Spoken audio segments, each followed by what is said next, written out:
Assalamualaikum warahmatullahi wabarakatuh. Perkenalkan, nama saya Sondi bin Nasbi, NIM 22 0240140418. Di sini saya akan melakukan tugas final dari mata kuliah analisis dan perancangan sistem.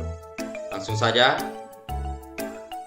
Definisi dari flowchart. Flowchart adalah diagram yang menggambarkan alur kerja atau proses secara visual menggunakan simbol-simbol grafis seperti persegi panjang, belah ketupat, panah, dan lain-lain. Tujuannya adalah untuk memudahkan pemahaman logika suatu proses, menganalisis sistem, serta mendokumentasikan prosedur. Selanjutnya, definisi diagram objek dan gambarnya. Diagram objek adalah jenis diagram UML yang menggambarkan keadaan objek dalam suatu sistem pada waktu tertentu. Ini adalah representasi statis dari instance, objek, dan relasi antar objek. Dan di sebelah kanan ada contoh gambarnya.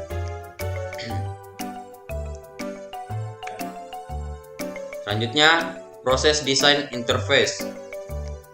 Desain antarmuka atau desain interface bertujuan untuk menciptakan interaksi yang efektif dan user-friendly antara pengguna dan sistem.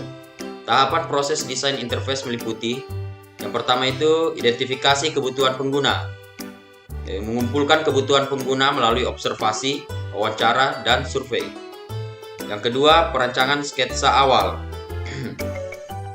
membuat kerangka tampilan awal untuk menunjukkan struktur antarmuka. Ketiga, pembuatan prototipe, yaitu mewujudkan antarmuka ke dalam bentuk digital atau klik simulasi. Keempat, evaluasi dan uji pengguna, melibatkan pengguna untuk mencoba prototipe dan memberikan umpan balik. Yang terakhir, perbaikan dan iterasi, yaitu menyempurnakan antarmuka berdasarkan hasil evaluasi. Pengertian dan tujuan dari UML. Pengertian dan tujuan dari UML.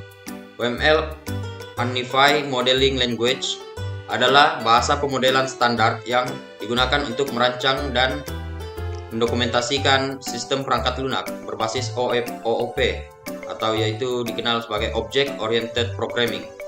Tujuan UML yang pertama adalah memvisualisasikan sistem secara jelas. Kedua, menyederhanakan pemahaman sistem kompleks. Yang ketiga, menyediakan dokumentasi sistem. Dan yang terakhir, membantu dalam proses pengembangan perangkat lunak. Selanjutnya, use case diagram, definisi dan gambarnya. Use case diagram adalah diagram UML yang menggambarkan interaksi antara aktor dengan sistem untuk mencapai tujuan tertentu. Dan di sebelah kiri ada contoh gambarnya. Selanjutnya, activity diagram, contoh dan gambarnya. Activity diagram adalah diagram UML yang digambarkan alur proses kerja dalam sistem atau metode.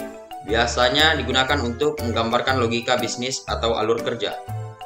Dan di sebelah kiri lagi ada contoh gambarnya.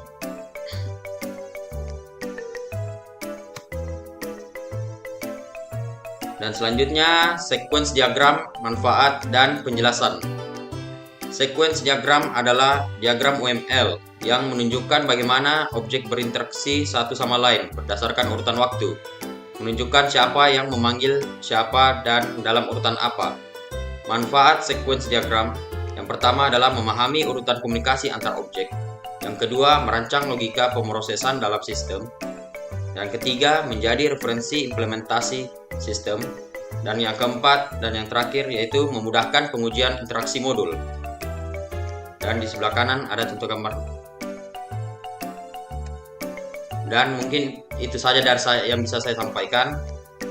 Kurang dan lebihnya mohon dimaafkan. Wassalamualaikum warahmatullahi wabarakatuh.